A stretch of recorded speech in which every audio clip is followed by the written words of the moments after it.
مگر افضل لوگ امت میں وہ ہوں گے جو بدامنی کو دیکھ کر خاموش بیٹھ نہیں رہیں گے، بلکہ اپنی جان کی پرواہ کیے بغیر قتل و غارت گری کے فتنہ حرج کے مقابلے میں سینہ سپر ہو جائیں گے۔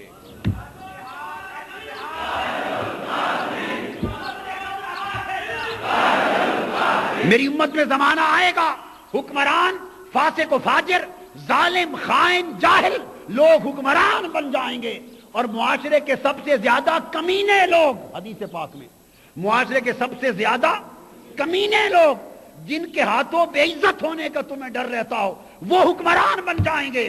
وہ زمانہ آئے گا مگر افضل امتی وہ ہوں گے جو ڈر کر بیٹھ نہیں رہیں گے بلکہ ان سے ٹکرا جائیں گے اور تن من تن لٹا کر میرے دین کا جھنڈا سر بلند کر کے دم لیں گے۔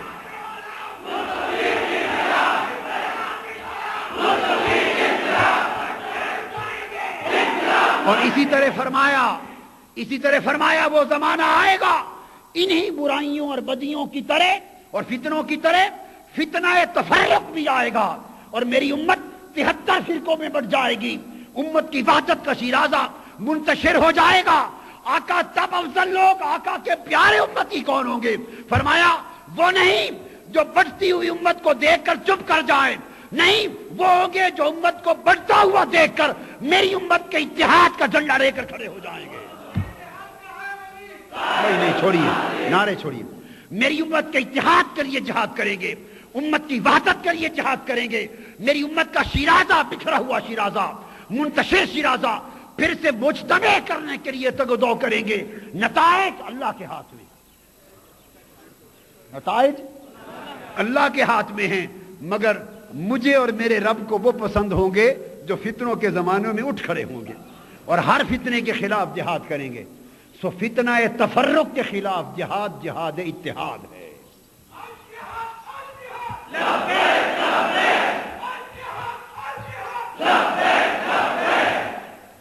فتنہ تفرق کے خلاف کیا؟ تفرقہ پروری، یعنی 73 فرقوں میں بٹ جانا، یہ فتنے کی خبر ہے۔ یہ امت میں افسوس، صد افسوس، اچھے بھلے لوگ کتابیں رسالے لکھ کر امت کو تصور دیتے ہیں کہ حضور نے چاہا سو اب اتحاد امت کی بات کرنا معاذ اللہ ناجائز ہے، اور یہ ہمارا جرم ہے کہ حضور نے فرمایا 73 فرقے ہوں گے، یہ دیکھو حدیث کے خلاف اتحاد امت کی بات کرتے ہیں۔ استغفر اللہ العظیم۔ تو فرمایا یہ فتنہ تفرق آئے گا جب میری امت بڑھ جائے گی، وحدت ختم ہو جائے گی، تو اس وقت جہاد کرنے والے کون ہوں گے؟ جو امت کو وحدت کی طرف بلائیں گے، اتحاد کی دعوت دیں گے۔ یہ حدیث کی شرح بڑے عرصے سے ادھار تھی جی، بہت جگہ پر لکھا کہا جاتا تھا بھئی یہ حدیث ہے، یہ حدیث پوچھتے تھے، تو میں نے آج کہا کہ اس کا بیان کر دیں۔ پہلی نقطہ آپ کو سمجھا دیا کہ فرمایا میری امت 73 فرقوں میں بٹے گی، ایک فرقہ ناجیہ اہل سنت والجماعت، باقی فرقے ضالہ ہیں وہ بھی آقا کی امت ہیں، کافر نہیں ہیں، ان کو بھی راہ راست پہ لانے کی کوشش کرنی، ان کو بھی راہ حق پر لانے کی کوشش کرنی۔ یہ جو سواد اعظم ہے راہ حق ہے، اس کے لیے محنت کرنی۔ میں یہ عرض کر رہا تھا کہ یہ سب فتنے، تو یہ 4 شرائط بیان کی کہ ایک جماعت قائم کی جائے، وَلْتَكُن مِّنكُمْ أُمَّةٌ، اور جماعت کی شرائط کیا ہیں؟ اب اگلی بات کی طرف۔ ایک تو نقطہ یہ واضح ہو گیا کہ وہ جماعت وہی قرآنی جماعت ہے اور وہی نبوی جماعت ہے اور وہی مصطفی اور الہی جماعت ہے، جماعت الہیہ ہے، اس قرآنی امر کے مطابق کہ جو تفرق کے فتنہ کے خلاف جہاد کرے، اور جو لوگ فتنہ تفرق میں اضافے کا باعث بنے، جو فتنہ تفرق میں اضافے کا باعث بنے، تو وہ اللہ کے امر کی تعمیل نہیں ہو رہی ہے، وہ کوئی اور امر ہے جس کی تعمیل ہو رہی ہے۔ اللہ کے امر کی تعمیل تو واضح ہے، وَلَا تَكُونُوا كَالَّذِينَ تَفَرَّقُوا۔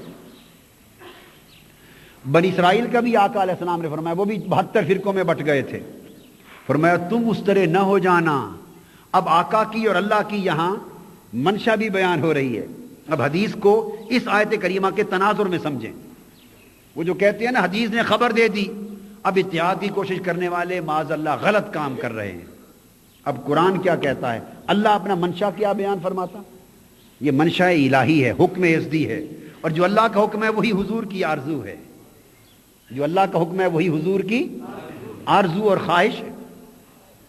خبر دی کہ 73 فرقوں میں بٹ جائے گی میری امت، اور حکم کیا؟ وہ خبر تھی. اور حکم کیا ہے؟ فرقوں میں نہ بٹنا. حکم اور خبر کا فرق سمجھیں. حکم یہ ہے فرقوں میں نہ بٹنا. جیسے بنی اسرائیل بٹ گئے تھے، تم اس طرح فرقوں میں نہ بٹنا.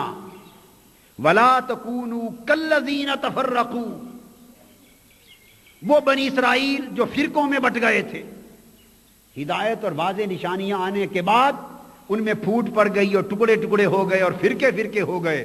تم ان کی طرح نہ ہو جانا اور اللہ کی رسی مضبوطی سے تھامنا اور ایک رہنا. حکم بنی اسرائیل کی طرح فرقوں میں نہ بٹنے کا ہے، اور خبر بنی اسرائیل 72 فرقوں میں بٹ گئے تھے، میری امت بھی 73 فرقوں میں بٹ جائے گی. خبر بنی اسرائیل کی طرح بٹ جانے کی ہے، حکم بنی اسرائیل کی طرح نہ بٹنے کا ہے. بولیے عمل حکم پر ہوگا یا خبر پر؟ خبر تو آقا آگاہی دے رہے ہیں کہ یہ فتنہ آئے گا، فتنے کا یہ زمانہ آئے گا کہ بنی اسرائیل کی طرح میری امت 73 فرقوں میں بٹ چکی ہوگی. آقا اس زمانے میں ہمارے لیے حکم کیا ہے؟ فرمایا لا تفرقوا، تمہارے لیے حکم یہ ہے کہ تم تفرق سے بچنا اور کوشش کرنا میری امت کے تفرق کو مٹانے کی، اور امت کو پلٹا کر پھر وحدت کی طرف لانے کی. حکم یہ ہے. لہذا وہی دعوت اللہ کو مقبول ہے، اور وہی جماعت امر الہی کی تعمیل پر مبنی ہے جو تفرق مٹانے اور وحدت کی طرف امت کو بلانے پر کام کر رہی ہے. یہ تو ایک پہلو. اب اوپر کی 3 چیزوں میں ایک پہلو اور توجہ طلب ہے.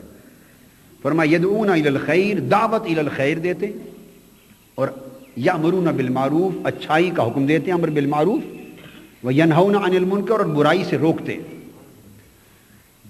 یہاں ایک بات اور توجہ طلب ہے، وہ یہ کہ کچھ لوگ ایسے ہیں جو یہ سمجھتے ہیں کہ ہم دعوت کا فریضہ ادا کر رہے ہیں، دعوت دین کر رہے ہیں، دین کی تبلیغ کر رہے ہیں، مگر اس میں نہ برائیوں کے خلاف آواز اٹھائی جا رہی ہے، نہ برائی کے خلاف آواز اٹھائی جا رہی ہے، اور نہ کسی اچھائی کے لیے حکم دیا جا رہا ہے، یعنی طاقت سے تقاضا بھی نہیں کیا جا رہا، اور برائی کو مٹانے کے لیے کوئی قدم بھی نہیں اٹھایا جا رہا، اس کے خلاف آواز بھی بلند نہیں کی جا رہی. خالی دعوت دی جاتی ہے، یہ نیک کام ہے، یہ کر لیں، یہ نیک کام کر لیں، یہ نیک کام کر لیں، اس کا اتنا اجر ہے، اس کا اتنا ثواب ہے، اور وہ سمجھتے ہیں کہ شاید اس سے فریضہ تبلیغ ادا ہو رہا ہے. یہ نقطہ سمجھانا چاہتا ہوں کہ اگر یہ کام دعوت الی الخیر تو ہے، دعوت الی الخیر تو ہے، مگر اس میں نہ امر بالمعروف ہے اور نہ نہی عن المنکر ہے. اگر خالی دعوت الی الخیر ہی سب کچھ ہوتا تو یدعون الی الخیر، اچھائی اور بھلائی کی طرف بلاتے ہیں. یہ فرما کر اس کے بعد الگ سے کیوں فرمایا یامرون بالمعروف اور بھلائی کا حکم دیتے ہیں؟ پتہ چلا کہ بھلائی کی طرف بلا کے مسجد میں لانا، بٹھانا اور خیر کی دعوت دینا یہ ایک عمل ہے، مگر امر بالمعروف اس کے علاوہ کچھ تقاضا کرتا ہے. اور پھر امر بالمعروف سے ہٹ کر الگ سے فرمایا وَيَنْهَوْنَ عَنِ